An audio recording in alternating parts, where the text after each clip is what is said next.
नमस्कार, स्वागत है आपका हमारे इस YouTube चैनल पर। मैं मुनमुन श्रीवास्तव आपका हार्दिक अभिनंदन करता हूं। दिल्ली विश्वविद्यालय में पढ़ना अब लगता है मुश्किल होता जा रहा है, क्योंकि अब फ़ी हाइक होने की तैयारी है और इसको लेकर दिल्ली विश्वविद्यालय शिक्षक संघ यानी डूटा ने वाइस चांसलर को एक चिट्ठी लिखी है और कल एग्जीक्यूटिव काउंसिल की मीटिंग होने जा रही है और उसमें भी ये एजेंडा लगा हुआ है। हमारे चैनल पर मौजूद है प्रोफेसर A.K. भागी, जो कि डूटा प्रेसिडेंट हैं, और आपको स्क्रीन पर NDTF के महासचिव प्रोफेसर V.S. नेगी भी नज़र आ रहे हैं। फिलहाल अभी हम डूटा प्रेसिडेंट से पूछते हैं कि आखिर ये चिट्ठी क्यों लिखनी पड़ी। नमस्कार मुनमुन जी, और आपके माध्यम से बल्कि मैं सभी लोगों से जो दिल्ली यूनिवर्सिटी प्रशासन में हैं उनसे ये आग्रह करना भी चाहूँगा और डिमांड भी करूँगा कि देखिए, कोई भी फ़ी हाइक ऐसी स्थिति में इस दिल्ली विश्वविद्यालय के विद्यार्थियों पे ना डाला जाए जब एडमिशन तो ऑलरेडी लेट हो रहे हैं और तरह तरह की समस्याएं स्टूडेंट्स को झेलनी पड़ रही हैं।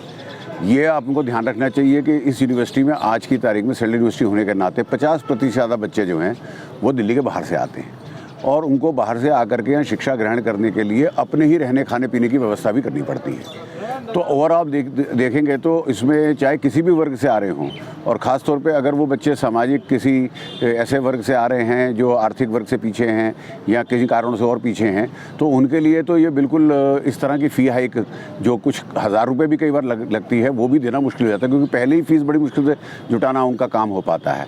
इस मार्फत हमने जो है दिल्ली यूनिवर्सिटी टीचर एसोसिएशन की तरफ से वाइस चांसलर को, जैसे ही हमें मालूम चला कि एजेंडा में आइटम लगा है कि फ़ी हाइक करने की प्रपोज़ल EC कल कंसिडर करने वाली है, तो हमने चिट्ठी लिख के उनसे ये डिमांड किया है कि इस आइटम को विड्रॉ किया जाए, ड्रॉप किया जाए और कोई हाइक नहीं हो जाए। देखिए, दो तरह के फ़ीस ज़्यादातर हम हेड्स में लेते हैं।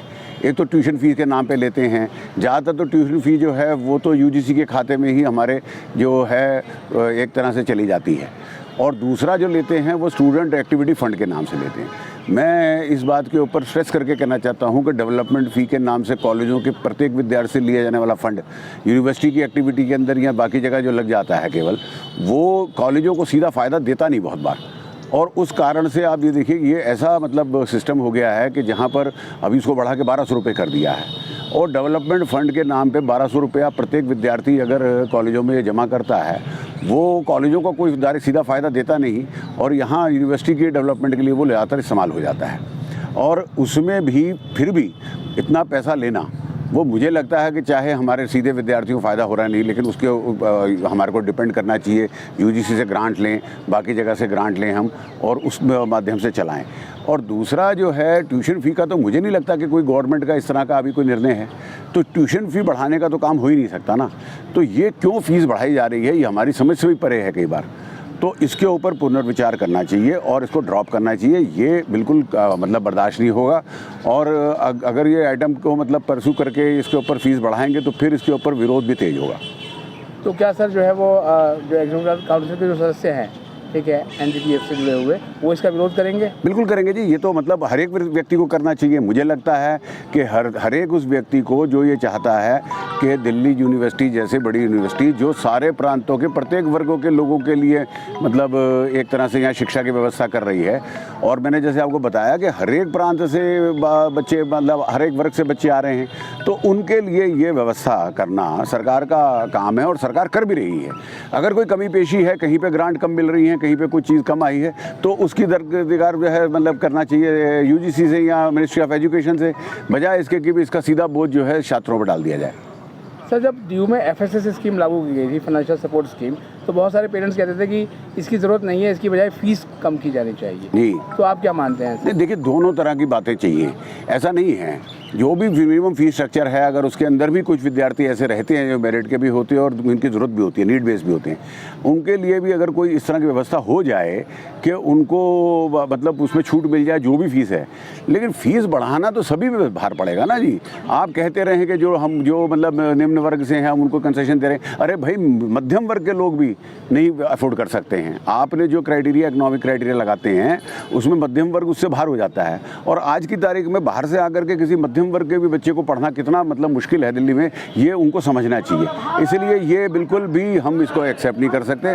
हम चाहेंगे कि ये फ़ीस जो है वापस होनी चाहिए, बल्कि फ़ीस कैसे रिड्यूस करना है इसके ऊपर विश्वविद्यालय को काम करना चाहिए। ये ऐसी स्थान है जहाँ पर हमको इस तरह के इंक्लूसिविटी लानी चाहिए, ज़्यादा से ज़्यादा बच्चों को हम जो है एजुकेशन बहुत सस्ते, नहीं तो फिर प्राइवेट प्राइवेट संस्थानों में और हमारे में क्या फ़र्क रह जाएगा अगर इस तरह से फीस बढ़ेगी सेल्फ फाइनेंसिंग। और 12 कॉलेजों का मुद्दा हमारे पास पहले गरमाया हुआ है, वो यही तो कह रहे हैं कि जितना मतलब 12 कॉलेजों के जो प्रशासन है और ये जो दिल्ली सरकार है, वो आतिशी के पत्र में लिखा हुआ है कि भाई आप जो है जितना पैसा हम ग्रांट दे देंगे, बाकी पैसा जो है आप फीस के माध्यम से बच्चों से जो कलेक्ट करते हैं उससे जो है सैलरी और बाकी खर्चे मीट करें।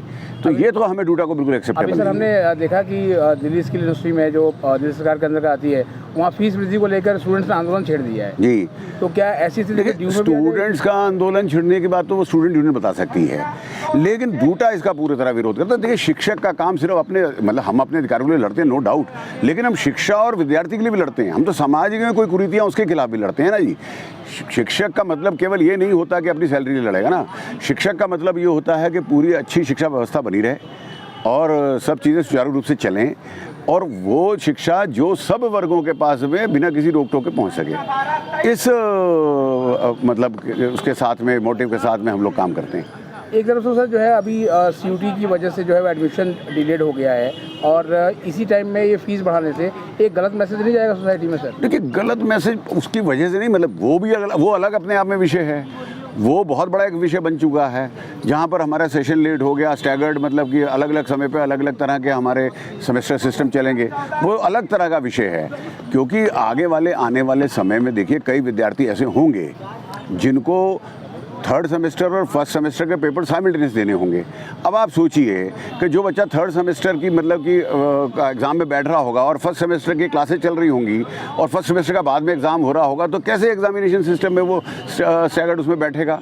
बहुत ज़्यादा तरह की समस्याएँ हैं, टीचर्स के लिए भी समस्या है, मैनेज करने की भी समस्या है, एग्जामिनेशन को चलाने की भी समस्या है। तो ये चीज़ें को तो मतलब इसके ऊपर पूरी तरह से पुनर्विचार विश्वविद्यालय को भी करना चाहिए, सरकार को भी करना चाहिए और इसको किसी भी तरह से ठीक करें। तो आपकी सर जो है वो पूरी मांग यही रहेगी इस फी हाइक का जो प्रपोजल है इसे वापस लिया जाए? बिल्कुल, बल्कि ये कोई ऐसा तरीका सोचें कि और मतलब इसको कैसे घटाया जाए। बहुत बहुत धन्यवाद सर हमें समझने के लिए।